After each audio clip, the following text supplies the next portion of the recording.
Ready. তারপর এই দেখো আমার বরের এত তাড়া শ্বশুরবাড়ি যাওয়ার, যে মাথার থেকে হেলমেটই খুলছিল না। তারপর তো অনেক বলার পর খুললো। আর এখানে কয়েকটা আমরা পাতা কিনছিলাম, মানে ডালপালা কিনছিলাম, তার সাথে কয়েকটা লিচু ফ্রি দিয়ে দিছিল। তারপর রওনা হয়ে গেলাম বাড়ির দিকে।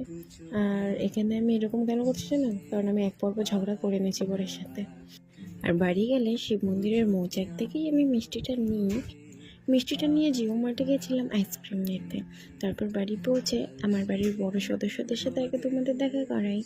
তারপর একদম শাড়ি টাড়ি ফটাফট খুলে আগে ফ্রেশ হয়ে নিয়েছিলাম।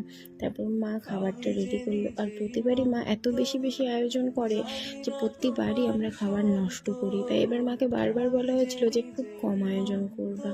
তারপরেও মার কাছে তো এটা মিনিমাম আয়োজন, কিন্তু আমাদের কাছে এটাই অনেক বেশি ছিল। আর এবারও অল্প হলেও খাবার আমরা নষ্ট করেছি, যেটা